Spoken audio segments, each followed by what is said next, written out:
Salut à tous les amis, c'est le Général Yogi, j'espère que vous allez bien. On se retrouve pour une présentation de deck Dragon Blanc aux yeux bleus. Je vous laisse vous abonner à ma chaîne, activer la cloche de notification si c'est pas fait pour recevoir mes vidéos et ainsi que de laisser un pouce bleu, c'est gratuit pour vous et ça fait toujours plaisir pour moi. Voilà, mettez un commentaire pour me dire ce qui est amélioré, ce que vous voudriez voir, etc., etc. Donc on va jouer 3 dragons blancs aux yeux bleus. C'est un gros bourrin, il y a 3000 d'attaque, rien à redire dessus. Le dragon blanc aux yeux profonds qui lui se spé dès qu'un yeux bleu est attaqué ou détruit au combat. Il va vous prendre l'attaque d'un monstre dans le cimetière. Donc en général on met celle du dragon blanc aux yeux bleus. Le dragon de cristal, lui, va chercher un type dragon de niveau 8 depuis votre deck à votre main une fois qu'il a combattu. Le dragon du chaos max, donc signe rituel, il est chiant à invoquer, je sais bien, donc vous n'êtes pas obligé de le mettre. Mais moi je l'ai mis parce que j'ai pas de dragon blanc alternatif. Donc je l'ai mis pour qu'il est non destructible par des effets et il inflige des dommages de combat perçants. Pardon, excusez-moi, je bégaye un peu. La demoiselle aux yeux couleur bleue qui va spé un dragon blanc si elle est attaquée en la passant en position de défense ou si elle est détruite par un effet de carte. La pierre blanche légendaire, donc dès qu'elle est envoyée au cimetière, vous allez récupérer un dragon blanc aux yeux bleus depuis votre deck à votre main. Kaibaman, lui, va vous faire invoquer un, un dragon blanc aux yeux bleus en le détruisant, en le sacrifiant. Le cauchemar des vents, le chevaucheur des vents de tempête, pardon, lui va tout simplement équiper le monstre.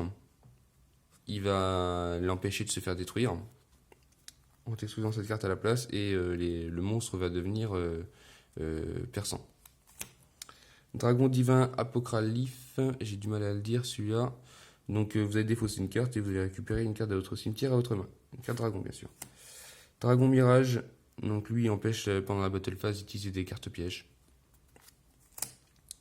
Le dragon Alexandrite, je joue en x3, il n'a pas d'effet, mais bon ben fallait bien mettre des cartes sans sacrifice aussi un petit peu de temps en temps. Et le fait qu'il n'ait pas d'effet, c'est pour ça que moi j'ai choisi celui-là. Parce que il y a beaucoup de cartes qui négatent les effets de cartes, donc c'est un peu chiant maintenant. Donc flot rugissant de destruction en carte magie, je le joue en x2. Il va vous détruire toutes les cartes monstres contrôlées par votre adversaire si vous contrôlez un dragon blanc aux yeux bleus. J'ai recentré un peu la caméra, excusez-moi.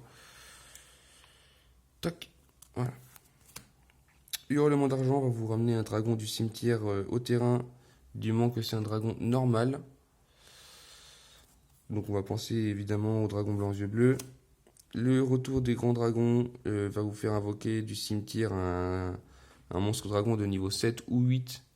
Et puis si un monstre, quand il est au cimetière, cette carte-là va être détruite au combat, vous pouvez bannir cette carte à la place.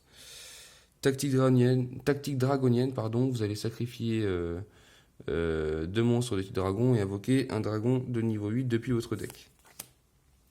Le sanctuaire du dragon, lui, va envoyer un dragon du deck au cimetière et si il n'a pas d'effet, vous pouvez en envoyer un deuxième.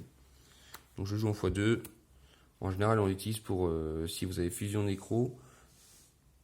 Le battement d'aile du dragon géant, donc lui, je peux vous laisser lire l'effet, mais en gros, vous allez envoyer un monstre de minimum niveau 5 de votre terrain à votre main. Et en faisant ça, vous allez détruire toutes les cartes magie piège. Écrasement destructeur, vous allez, si vous contrôlez un dragon, vous allez détruire une magie piège adverse. Et en faisant ça, vous allez infliger 500 points de dommages à l'adversaire. Forme du chaos, donc qui permet d'invoquer les rituels du chaos. Ancien règlement, voilà, donc vous allez pouvoir invoquer un monstre de minimum niveau 5 depuis votre deck à depuis votre main au terrain. 1 pour 1, vous allez défausser une carte, vous allez chercher une carte de niveau 1. Donc on va chercher avec la demoiselle aux couleurs yeux bleus en général. Épée de la révélation de lumière, vous allez empêcher l'adversaire d'attaquer pendant 3 tours. Voilà. Polymérisation pour invoquer par fusion. Monster Reborn pour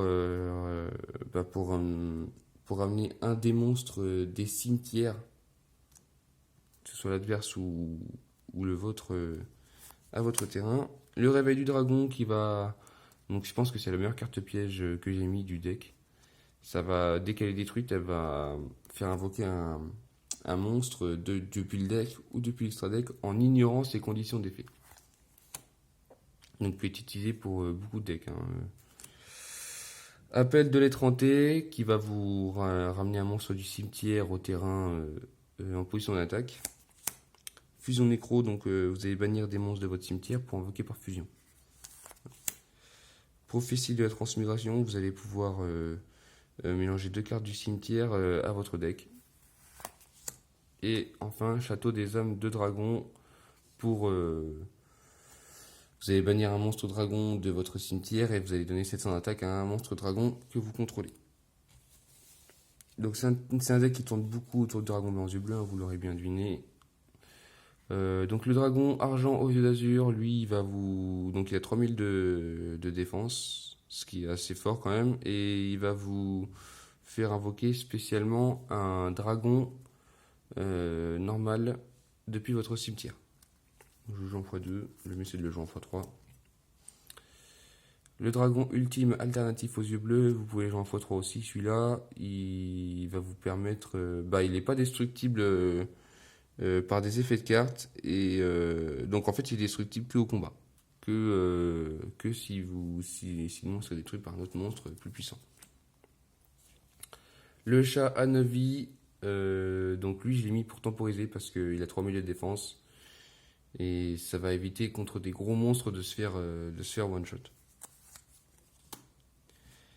Et numéro 40, vous allez pouvoir mettre des compteurs sur des cartes monstres adverses une fois par tour. Et une fois qu'ils seront détruits, vous pourrez infliger 500 points de dommage à votre adversaire pour chaque carte détruite par cet effet.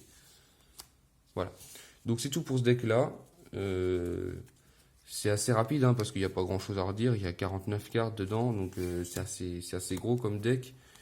Mais voilà, c'est un deck fort sympathique. Moi j'ai repris Yu-Gi-Oh! Avec ce deck là. C'est un deck plus ou moins de cœur. Et en plus, il est fort, il est facile à comprendre. Il peut être joué en compète si vous le gérez bien ce deck là. Faut pas mettre la rituelle comme moi si vous voulez jouer en compète, mais si vous le gérez bien, franchement, il peut être joué en compète. Donc bon, c'est assez sympathique. Donc voilà. Donc je refais un petit tour hein, quand même pour que vous puissiez voir quand même un petit peu. Donc ça c'est un synthoniseur aussi du coup.